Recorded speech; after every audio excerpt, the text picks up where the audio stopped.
What up, though? Your boy Meech, aka the CI Saint. Hope everyone's doing well. Time for another fragrance video, and today I am going to be taking on a tagged video. I was not tagged in the video, but the content creator that created the video challenged any other content creators to take on the tag if they so choose. So shout out to my man Mike, the Fragrance Fraternity. I enjoy your content. I watch your channel quite a bit, and he recently did a tagged video where he broke down 8 fragrances that he would wear, one designer, one niche for each season. So I'm going to take on that tag right now. We're going to talk about 8 fragrances, as I stated, one designer, one niche for each season. I'm going to tag some of my comrades in this space at the end of this video. So let's talk about these 8 fragrances right now. Without further ado, let's get into it. I'm going to start first with the winter, since we're in the midst of the winter season right now, and I am freezing because I live in the Midwest. We're going to start with the winter, and the designer fragrance that I would go with is from a car brand. You guys might be thinking you know what fragrance I'm talking about, but it is not Mercedes-Benz Club Black. It is from the house of Mercedes-Benz. However, we're talking about Mercedes-Benz Select Night. And this is a fragrance that is definitely going to remind you of fragrances like Tom Ford's Noir Extreme. It's kind of in the Spice Bomb family, maybe a little bit of like Altair type of vibes, because it's a warm, spicy, vanillic fragrance. But you get a lot of woody vibes with this. You get that vanilla, you get that spice. This is a very, very nice fragrance. Where it differs from the Tom Ford fragrance is that it doesn't have that kufi note. So you're not getting kind of that, creaminess that you may get from that fragrance. But this is a good fragrance, obviously, for the evening in the cold weather months. A good designer, man. I paid like $45 for it on Joma Shop, and I like this Mercedes-Benz Select Night. All right, so my niche fragrance for the winter is going to be a recent add to my collection. Got to shout out my man Charm City, the fragrance connoisseur, and Joe, because they recommended this fragrance and it is absolutely fantastic. We are talking about Hot Hot Night. Let's make sure that is in focus. Oh, let me get that right for y'all. Hot Hot Night by the Attar collection. And so this fragrance is going to remind you of fragrances like Parfums de Marly's Ojan.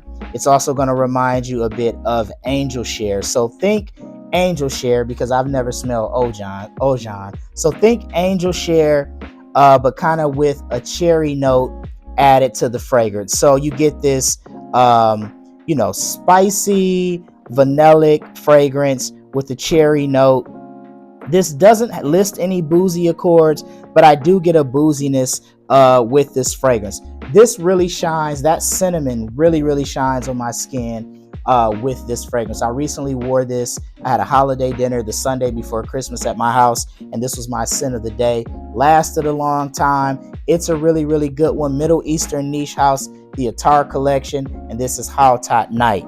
All right, I am going in reverse order. Since we're in the winter, I will now go to the fall. Now, I don't know if Lalique is a niche or designer house. I'm going to classify them as a designer, even though I've read online some people consider them niche. But the fragrance that I'm going to go with from the house of Lalique is really the only kind of barbershop fougere style of fragrance that I have in my collection. And this is Linsumi by Lalique. And I absolutely love this fragrance. I don't wear it a ton. This is almost exclusively reserved for work wear. I usually wear this when I go into the office, but I work from home 95% of the time. I'm actually doing the office Monday. I'm recording this on Friday. I'm actually doing Monday. I think I'm gonna rock this. But this is a fougere style of fragrance, very woody, very aromatic. There's a rum note in here that gives you a hint of booziness as well. This is definitely one that I think, springtime and fall, it really, really shines. That's why I listed it here for my fall designer. Again, this is Linsumi by Lalique. All right, let's go to niche for the fall. And the fragrance that I'm going to go with is a fragrance that I have not owned a very long time. In fact, I just got this fragrance on Black Friday. It was delivered to my house on Black Friday, but it's a good one. This is Bois Imperial by Essential Parfums. This is, of course, perfumed by Quentin Biche, who perfumed Ganymede, and this definitely smells like a more wearable version of Ganymede. This fragrance is very woody. You get a lot of woods in this fragrance, vetiver in the fragrance as well, a lot of aromatic notes. This is definitely kind of a mature man scent, but it smells so good. There's this salty, metallic type of vibe that you get with the fragrance. It's very versatile, I think. I think this could very well be a signature scent, everyday wear type of fragrance, you know, for the more mature man. But it definitely kind of, I think, again, kind of like Linsumi, shines brighter kind of in the spring and the fall. This is definitely a good one. This is Bois Imperial by Essential Parfums. All right, let's go to the summertime.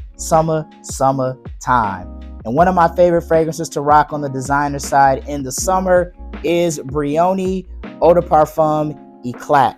Absolutely love this fragrance. My only gripe is I wish this fragrance would last longer. It is citric, it's musky. There's a rose accord in this fragrance as well. You get a little bit of spiciness from this fragrance also. There's a grapefruit note in here that really shines bright at the top.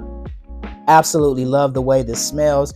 It's very fresh and clean, which is perfect for the summertime. I've worn this fragrance, you know, with white t-shirts. I've worn this fragrance to brunch in the summer. It just definitely does this thing. I'm a flag bearer for the House of Brioni. You guys know that. Absolutely love this fragrance. This is Brioni Eau de Parfum Eclat. All right, you guys probably know what my summertime niche selection is going to be, because I talk about this fragrance like crazy. I absolutely love it. We're talking about Lamar by Kajal. I am a huge fan of this fragrance. Of course, it is fruity, it's sweet, it's musky. You get that rose accord, you get those all of the fruits that is in this fragrance. This is just a fragrance that smells fantastic. It's a 10 out of 10 fragrance for me. It garners compliments. It's a head turner. It's a unisex fragrance, so ladies, you can definitely wear this one too, and you will definitely shine bright. This is one of those ones for the summer for me. Again, this is Lamar by Kajal. We're going to shift now to the spring, the last season we're going to talk about. And this is a great, affordable springtime option. It is one of the most pleasant smelling fragrances in my entire collection, and it makes me think of the spring when I smell it. We are talking about Artisan Pure by John Varvatos, the wicker basket bottle. Man, this just smells so good. Clean, kind of even soapy a bit. It almost has like this, and I don't know if this is just me, but it almost has like this stemmy type of smell, like if a plant or a flower gets wet in the springtime, kind of that type of smell. I'm learning that I really like petitgrain in fragrances. There's a petitgrain note that's pretty prominent in this fragrance, but this is one that just is very fresh, soapy, clean, citric. Definitely reminds me of the springtime, and it is one that I absolutely love. Again, this is John Varvatos, Artisan Pure. And the last fragrance we're going to talk about, the niche fragrance for the spring. This actually could be a summertime option as well, but in reality, most fragrances I wear in the spring, I wear in the summer as well. We're going to the House of Mancera, and this is Aqua Wood. This is a fragrance probably more summertime, but you know, again, I wear springtime fragrances in the summer. So kind of like Brioni Eclat, this is kind of citric and musky, except this probably has a little more depth, I would say, than Brioni Eclat. You get pear and a variety of citruses at the top. There is a rose note in this fragrance as well. And then this fragrance is kind of ambery. It has wood in the name, but that's a bit deceptive. I wouldn't describe this fragrance as woody at all. I would kind of describe it, like I said, as kind of, you know, citric, musky, a bit sweet, and kind of more amber dominant than woody dominant. There's definitely kind of a water aquatic undertone with the fragrance, thus aqua being in the name. But this is a good fragrance. I really like this fragrance. I definitely one that I want to wear more in 2025. Again, this is Aqua Wood by Mancera. Well, there you have it, guys. 8 fragrances, 1 designer, 1 niche for each season that I would wear. I'm going to go ahead and tag a couple people Gotta tag my man Charm City, the fragrance connoisseurs. I know on the niche side, he's gonna have some absolute bangers. I'm also gonna tag my man Gator, aka the Novice Nose, in these fragrance streets. BT Sense, I'm tagging you, my boy. Go ahead and take this tag on if you dare. I would love to see what selections you have. Again, thanks a lot to Mike, the Fragrance Fraternity. Check out his channel if you haven't already. He has some great content. I really enjoy it. What are some of your fragrance selections for each individual season? I would love to hear about those. Feel free to throw them in the comment section. Be sure to check out my social media for more. Please like and subscribe on whatever social media platform you're watching this on. That will be greatly appreciated. Once again, your boy Meech, aka the CI Saint. Until next time, take care. Peace.